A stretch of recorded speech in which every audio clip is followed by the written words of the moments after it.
Meu nome é Thiago Vitor, tenho 13 anos, moro aqui em São Paulo, Jardim São Francisco. E meu sonho é ser jogador de futebol para ajudar minha mãe, meu pai, minha família. E ajudar também quem passa fome, quem mora na rua, ajudar os hospitais. Com fé em Deus, um dia eu vou conseguir.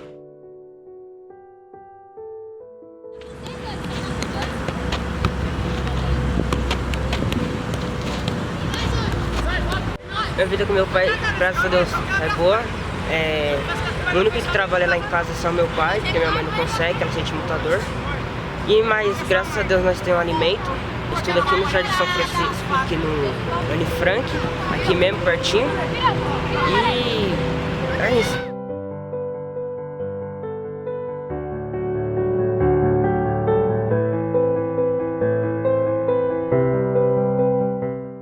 Onde a gente morava era uma casa bem pequena, né?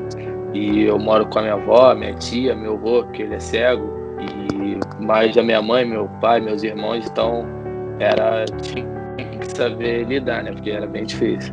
Graças a Deus hoje a gente tá um pouco melhor.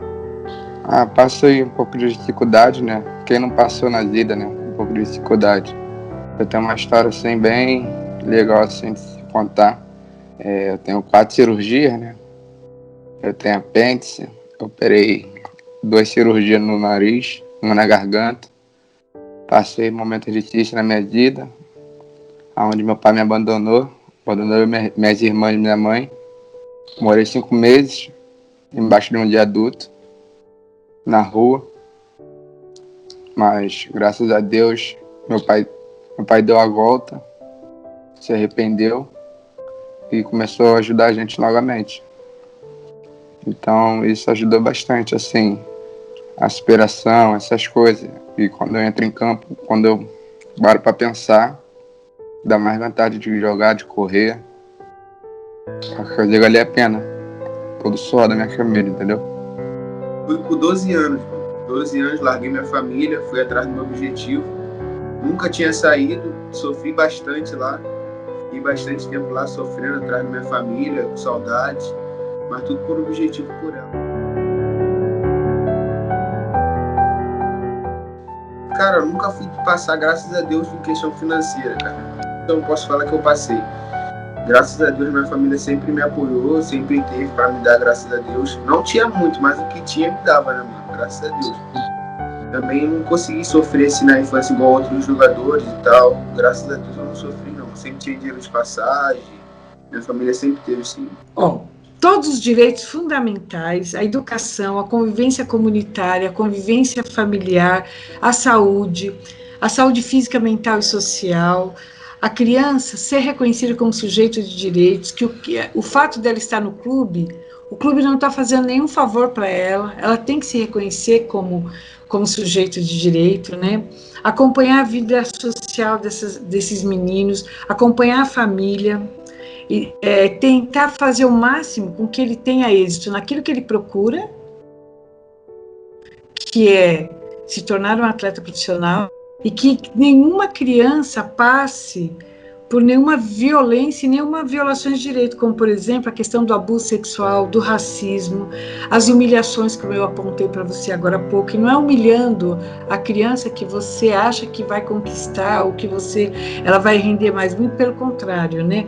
A questão do bullying, que existe muito no futebol, a própria comissão técnica muitas vezes fazem apelidos pejorativos e que isso atinge a criança e o adolescente. Entre os atletas também, a gente faz um trabalho muito interessante da questão do respeito. Qual é o compromisso ético e político do serviço social? É fazer com que aquela criança, primeiro, entenda o cenário onde ela está, que é um cenário de rendimento. Então, o tempo inteiro ela vai ser cobrada. E identificar também que é um campo que nem todos vão se tornar atletas profissionais. Então, ela precisa estudar. Então, o serviço social entra nesse contexto para garantir os direitos da criança e adolescente, os direitos fundamentais como a educação. Eu cheguei lá, eu tinha 9 anos e saí com 13. E como foi essa transição para você do futsal para o campo? Foi bem difícil, porque eu não sabia nada, né? O Fluminense que me ensinou tudo, desde o primeiro passo, Eu aprendi tudo lá no Fluminense. Foi bastante difícil porque eu tinha muita mania, né, do futsal. E é difícil, né, a primeira passagem, né? A gente tem bastante dificuldade. Eu passei uma dificuldade porque eu vim de um time grande. Fui para um inferior e a estrutura era bem diferente, o conforto era diferente, os lugares de treino eram diferentes, mas eu tinha que saber lidar com isso, né? E já tinha maturidade também, graças a Deus. Meu empresário ele conseguiu um clube para mim, esse daí. E eu tinha que aceitar, né, mano? Porque eu saí do Figueirense, não tinha outro clube grande, tinha que passar por esse inferior. E lá eu passei uma dificuldade por causa disso, porque eu estava acostumado com um grande e fui para o inferior. Cara, em questão mais, eu já passei por clube que tinha cama de concreto, essas coisas, cara. Era bastante complicado. A alimentação também, às vezes era a mesma a semana toda. Mesma alimentação a semana toda. E não tinha o que reclamar, né, mano? E a gente sempre, os pais perguntavam e a gente falava, não, tá tudo bem, tá tranquilo, para deixar eles tranquilo também. O tratamento familiar tem que ser igual. Eu falo que cada um seu contexto. Os irmãos dos atletas não podem se tornar invisíveis. Falei para você isso. Assim como o filho atleta tem que ser reconhecido primeiramente. O que eu falo para os pais e falo para a comissão, não paparicarem esses meninos. Ah, você é um craque, você é um ídolo, você é o futuro Messi, você é o futuro Neymar. Eu acho que essa tratativa já começa errado. Eu sempre dei palestra para os pais, do sub-11 até o sub-20. Eu sempre falo assim, cada um tem um papel social. Não dá para o pai deixar, ou a mãe de seus provedores.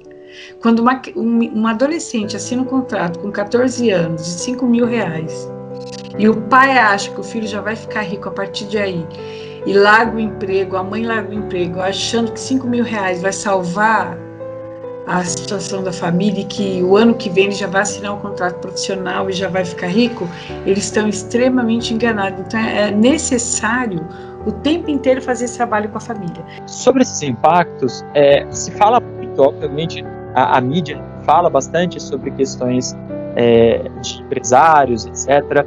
E de fato isso é muito... Existem diversas realidades, alguns atletas eles acabam tendo no empresário uma forma, né, uma estratégia, uma proteção, um direcionamento que pode abrir portas, né, para a carreira esportiva. Hoje em dia a gente sabe dos acordos que existem, muitos que acabam não se filiando, até por conta uma questão até ideológica, acabam sendo deixados de lado mesmo tendo uma qualidade técnica. Então, a gente, uma realidade da formação, do esporte de formação, né? Nem sempre os melhores, mas aqueles que às vezes acabam tendo algum destaque ali. Não estou dizendo que isso é sempre, mas a gente vê, sim, na realidade, algumas pessoas que não é pelo desempenho, é por conta de, enfim, contatos, né, que conseguem ter mais oportunidades.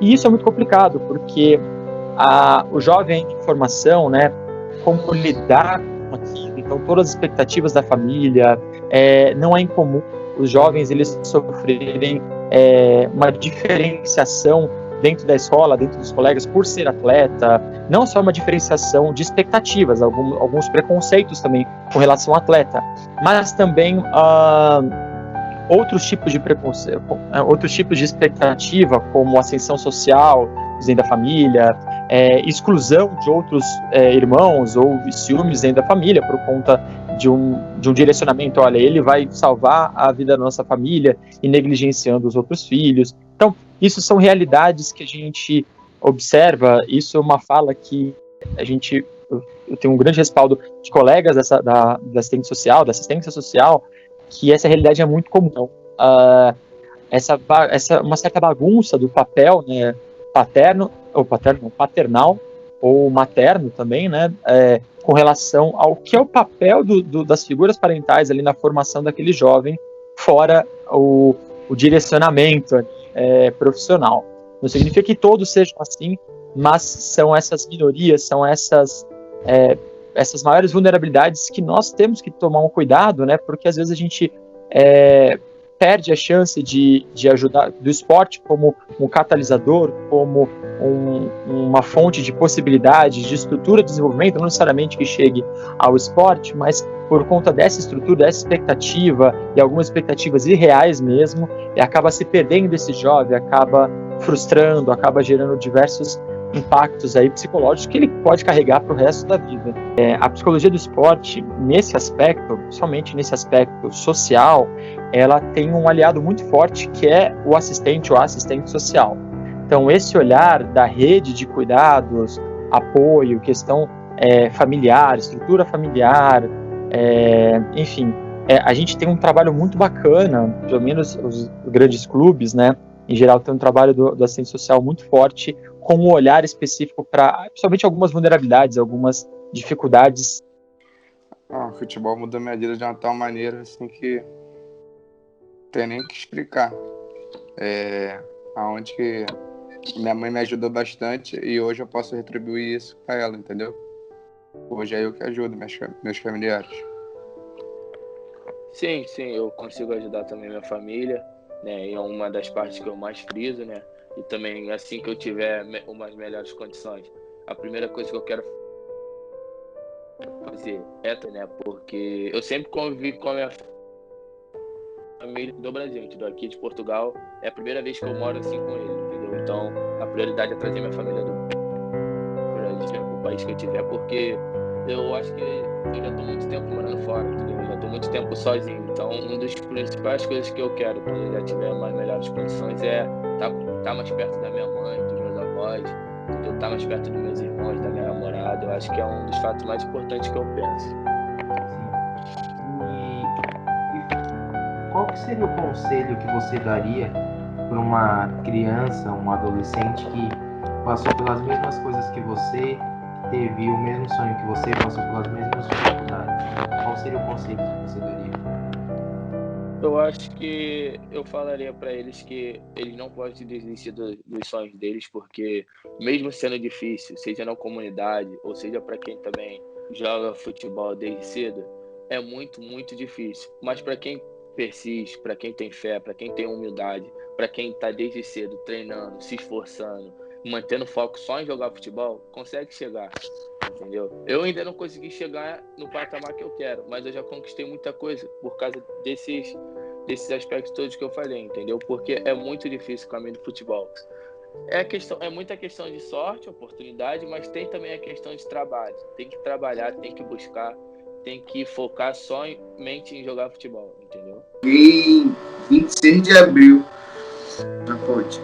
Lá eles dão bastante oportunidade, né? Lá quem tá bem joga. Eu fazia uns treinos profissional, cheguei até jogar lá como profissional, fiz gol e tudo. Lá você é um time que tem que se adequar, né, mano? Cada time que você vai ter que adequar. Lá é um time que é tradição, tem que ter raça, tem que ter amor pelo clube. Então lá você tem que se adequar o time, senão não dá certo. E lá na Ponte é muita tradição, os caras cobram bastante coisa. Eu sou um atleta que nunca fui de marcar essas coisas, e lá eu tinha que marcar, porque é isso que é do clube. Olha, começando pelas torcidas, se você avaliar que inclusão social é todos juntos no mesmo lugar e pensarmos que o torcedor, eles estão no estádio, todo mundo junto torcendo pelo mesmo time, já é uma ferramenta de inclusão social. Agora, o que eu acho interessante para a formação, o futebol, ele é disciplinador, gera possibilidade de se tornar um cidadão mais completo, pois envolve a saúde física, mental e social. E eu falo sempre que a ascensão social é um detalhe, é uma formação muito mais sistêmica. Eu brincava muito com os meninos, qual adolescente na idade de vocês que tem que tomar decisões rápidas? A única profissão é a formação para se tornar atleta profissional de futebol. O trabalho coletivo, sem coletividade, ele não consegue desenvolver habilidade. Sem cooperativismo, sem disciplina. Então, o futebol ele é muito mais sistêmico para a formação.